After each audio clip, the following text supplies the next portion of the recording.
আমি আমার জামাইরে তালাক দিয়ে আমি ওনারে বিয়ে করছি। আমি একটু মিছা কথা কই নাই।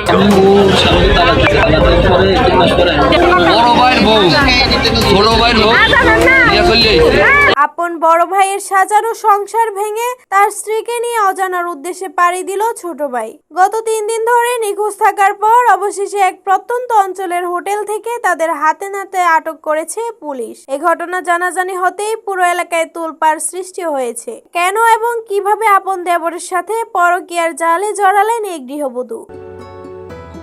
স্থানীয় সূত্রে জানা গেছে, বড় ভাই জীবিকার তাগিদে ঢাকার বাহিরে থাকার সুবাদে বাড়িতে ছোট ভাইয়ের সাথে ভাবির এক নিষিদ্ধ প্রেমের সম্পর্ক গড়ে উঠেছে। দীর্ঘদিনের এই পরকীয়া যখন পরিবারের অন্য সদস্যদের চোখে পড়তে শুরু করে, তখনই তারা বাড়ি থেকে পালিয়ে যাওয়ার চূড়ান্ত সিদ্ধান্ত নেয়। গত 3 দিন আগে রাতের আধারে ঘরের মূল্যবান অলংকার আর নগদ টাকা নিয়ে তারা উধাও হয়ে যায়। সকালে ঘুম থেকে উঠে স্ত্রী ও ছোট ভাইকে না পেয়ে আকাশ ভেঙে পড়ে বড় ভাইয়ের মাথায়। কোথাও খুঁজে না পেয়ে বড় ভাই থানায় একটি সাধারণ ডায়েরি এবং অপহরণের মামলা দায়ের করেন। এরপরই মাঠে নামে পুলিশ প্রশাসন। আধুনিক প্রযুক্তি এবং মোবাইল ট্র্যাকিং এর মাধ্যমে জানা যায় তারা দূরবর্তী এক জেলার একটি আবাসিক হোটেলে ভুয়া নাম পরিচয় দিয়ে আত্মগোপন করে আছে।